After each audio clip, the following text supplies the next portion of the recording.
వైఎస్ఆర్సీపీ అధినేత మాజీ ముఖ్యమంత్రి వైఎస్ జగన్మోహన్ రెడ్డి ఇవాళ గుంటూరులో పర్యటించనున్నారు. మాజీ మంత్రి అంబటి రాంబాబు కుటుంబాన్ని పరామర్శించనున్నారు వైఎస్ జగన్. టీడీపీ గూండాల దాడిలో ధ్వంసమైన ఆయన ఇల్లు, ఆఫీసులను పరిశీలిస్తారు. పచ్చ మూకలు అంబటి నివాసంపై దాడి చేసి ఆయన్ను, ఆయన కుటుంబ సభ్యులను హత్య చేయాలని యత్నించారు. అంబటి రాంబాబు కుటుంబాన్ని ఓదార్చనున్నారు వైఎస్ జగన్. దాడి జరిగిన ప్రాంతాన్ని పరిశీలించి కుటుంబ సభ్యుల వివరాలు అడిగి తెలుసుకోనున్నారు.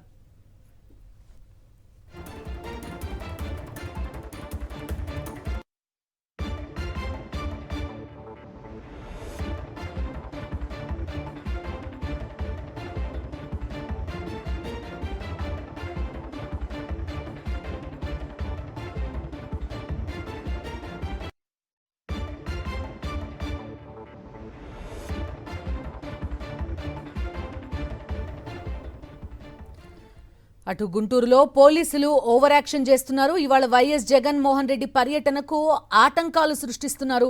వైఎస్ జగన్ పర్యటనకు వైఎస్ఆర్సీపీ నేతలు వెళ్లకుండా నోటీసులు ఇచ్చారు. లేళ్ల అప్పిరెడ్డి ఇంటికి అర్ధరాత్రి 2 సార్లు వెళ్లిన పోలీసులు గోడకు నోటీసులు అంటించి ఫోటోలు తీసుకున్నారు. ఆ తర్వాత వెంటనే నోటీసులు తొలగించి వెళ్లిపోయారు పోలీసులు. మరోవైపు గుంటూరును అష్టదిగ్బంధనం చేశారు. నగరానికి నలువైపులా చెక్పోస్టులు వెలిశాయి.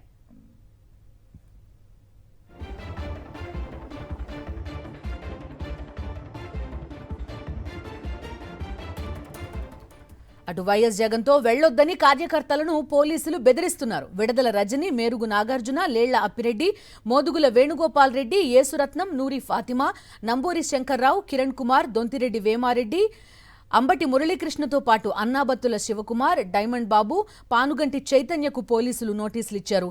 గుంటూరులో సెక్షన్ 30 అమల్లో ఉండడంతో ర్యాలీలు, మీటింగ్లు నిర్వహించకూడదని ప్రకటించారు పోలీసులు.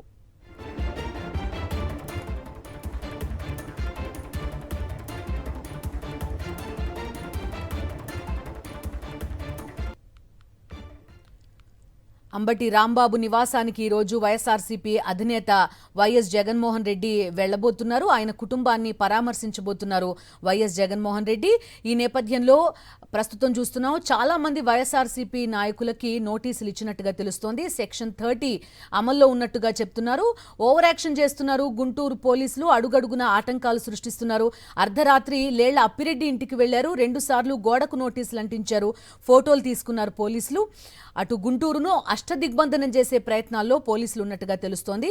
వైఎస్ జగన్మోహన్ రెడ్డి ఆంధ్రప్రదేశ్ వ్యాప్తంగా ఎక్కడికి వెళ్లినా కూడా ఎక్కడికక్కడ చెక్ పోస్టులు ఏర్పాటు చేయడం, పర్యటనను అడ్డుకునే ప్రయత్నాలు చేయడం గతంలో కూడా చూసాం.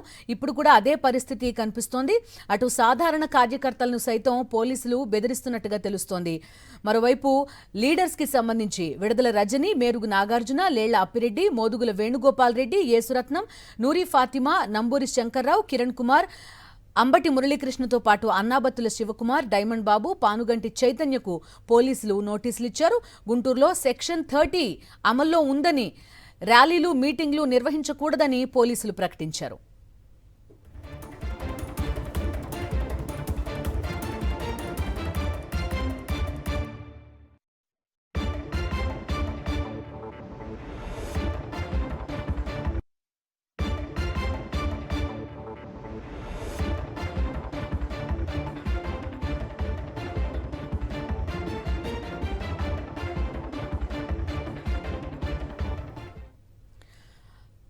రైట్, వైఎస్ జగన్మోహన్ రెడ్డి పర్యటన, పోలీసులు విధిస్తున్న ఆంక్షలు, దీనికి సంబంధించి మాట్లాడడానికి మా కరెస్పాండెంట్స్ జాయిన్ అవుతున్నారు. అశోక్ జాయిన్ అవుతున్నారు. అదేవిధంగా మా కరెస్పాండెంట్ సతీష్ కూడా జాయిన్ అవుతున్నారు. అశోక్తో మాట్లాడదాం. అశోక్, చెప్పండి, అప్పట్లో మొన్న మధ్యన అంబటి రాంబాబు నివాసం పైన దాడి, హత్యాయత్నం జరిగినప్పుడు టీడీపీ వాళ్ళు కర్రలతో, రాళ్లతో వచ్చారు. అప్పుడు సెక్షన్ 30 అమల్లో లేదు, వాళ్ళకి మద్దతుగా నిల్చున్నారు. ఇప్పుడు పరామర్శకు వెళ్తుంటే సెక్షన్ 30 అమల్లో ఉందని, దాంతోపాటు ప్రతి లీడర్కి నోటీసులు ఇస్తున్న పరిస్థితి చూస్తున్నాం. ఏం జరుగుతోంది గుంటూరులో? ఎలాంటి పరిస్థితి ఉంది? ఎక్కడికక్కడ చెక్ పోస్టులు పెట్టినట్టు చెప్తున్నారు.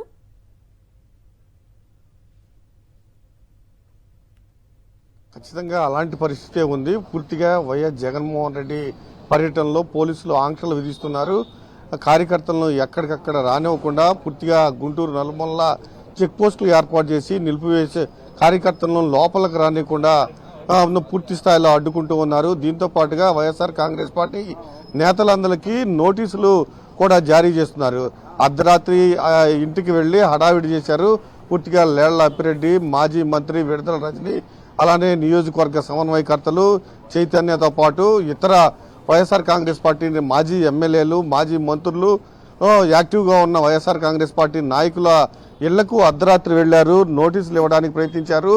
కొంతమందికి నోటీసులు ఇచ్చారు, కొంతమందికి గోడ ఖండించి ఫోటోలు తీసుకుని వెళ్లిపోయారు. ఖచ్చితంగా వైఎస్ జగన్మోహన్ రెడ్డి పర్యటనలో మీరు పాల్గొనకూడదు అంటూ పాల్గొనకుండా బెదిరించే ధోరణి చాలా స్పష్టంగా కనిపిస్తుంది. రాత్రికి రాత్రే సెక్షన్ 30 అమల్లో ఉంది. ఎటువంటి ర్యాలీలు నిర్వహించకూడదు, సమావేశాలు ఏర్పాటు చేయకూడదంటూ రాత్రి పోలీసులు సెక్షన్ 30 అమల్లో ఉందంటూ ప్రకటన చేశారు. గత 4 రోజుల నుంచి అంబటి రాంబాబు ఇంటిపైన దాడి చేసినప్పుడు సెక్షన్ 30 అమలు చేయలేదు. కర్రలతో తెలుగుదేశం గోండాలు నడి రోడ్డు పైన నిలబడినప్పుడు దాడి చేయడానికి ప్రయత్నించినప్పుడు సెక్షన్ 30 అమలు చేయలేదు. కానీ ఎవరైతే బాధితులు ఉన్నారో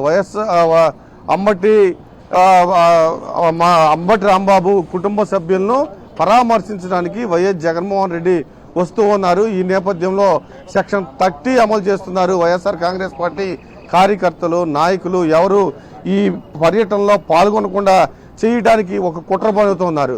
ప్రధానంగా ఏవైతే వెహికల్స్ ఉన్నాయో, మొన్న తెలుగుదేశం గోండాలు దాడి చేశారు, అంబటి రాంబాబు ఇంటి దగ్గర వెహికల్స్ మొత్తాన్ని ధ్వంసం చేశారు. ఆ వెహికల్స్ కూడా అర్ధరాత్రి పోలీసులు ఇక్కడి నుంచి లిఫ్ట్ చేయడానికి ప్రయత్నం చేశారు. నిన్న సాయంత్రం ఆ వెహికల్స్ తీసుకువెళ్ళడానికి ప్రయత్నం చేశారు. కానీ అంబటి రాంబాబు కుటుంబ సభ్యులు అడ్డుకున్నారు. ఎందుకు ఇప్పుడు వచ్చి మీరు వెహికల్స్ తీసుకువెళ్తున్నారు, రేపు పొద్దున జగన్మోహన్ రెడ్డి ఇక్కడికి వస్తారన్న భయంతో, వాటిని పరిశీలిస్తారన్న భయంతో మీరు తీసుకువెళ్తున్నారని అడ్డుకోవడం జరిగింది. అయితే తెల్లవారుజామున దొంగతనంగా వచ్చి కొన్ని వెహికల్స్ ను తీసుకువెళ్ళిపోవడం కూడా జరిగింది. పూర్తిగా వైఎస్ జగన్మోహన్ రెడ్డి వస్తున్నారు కాబట్టి పూర్తిగా ఎలాంటి చర్యలన్నిటికీ పోలీసులు ఉపక్రమిస్తున్నారు. ధ్వంసమైన వెహికల్ ను వైఎస్ జగన్మోహన్ రెడ్డి పరిశీలించకుండా, ఆయన కనపడకుండా చేసేందుకు కొన్ని వాహనాలు ఎత్తుకెళ్లిపోయారు. దాంతోపాటుగా నాయకులు, కార్యకర్తలు వైఎస్ జగన్మోహన్ రెడ్డి పర్యటనలో పాల్గొనకుండా కుట్రపన్నుతున్నట్టు కూడా పెద్ద ఎత్తున కుట్రపన్నుతున్నారు. చాలా స్పష్టంగా అర్థమవుతుంది. ఇప్పటికే గుంటూరు నలుమూలల చెక్ పోస్ట్ ఏర్పాటు చేశారు.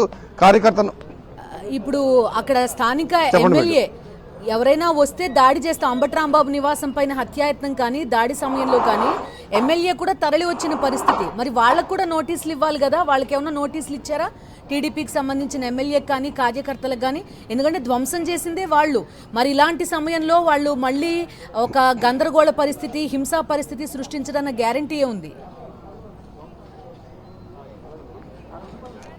వాళ్ళకి ఎటువంటి నోటీసులు ఇవ్వలేదు. కానీ పోలీసులు వాళ్ళకి ఎలా కాపు కాస్తున్నారంటే, స్వయంగా అంబటి రాంబాబే మా ఇంటి పైన దాడి చేశారు, మా కార్యాలయం పైన దాడి చేశారు, మా వాహనాలను ధ్వంసం చేశారు. అందులో పాల్గొన్న వ్యక్తులు వెస్ట్ ఎమ్మెల్యే మాధవి, అలానే ఆమె భర్తతో పాటు మరొక 25 మంది భారీ స్థాయిలో ఒక గ్రూపును గ్యాదర్ చేసి వాళ్ళంతా వచ్చి మా పైన దాడి చేశారు కాబట్టి వాళ్ళపైన కేసు కట్టాలని పట్టాభిపురం పోలీస్ స్టేషన్లో ఫిర్యాదు చేస్తే స్థానిక ఎమ్మెల్యే పైన కేసు కట్టలేదు. కేవలం ఒక్క పేరుతో, ఒక తెలుగుదేశం నాయకుడు పేరుతో కేసు నమోదు చేశారు. అందులో ఆ ఎఫ్ఐఆర్లో స్థానిక ఎమ్మెల్యే పేర్లు లేవు, ఆయన భర్త పేర్లు లేవు. దాదాపు రాంబాబు ఫిర్యాదులో దాదాపు 25 మంది పేర్లు ఇచ్చారు.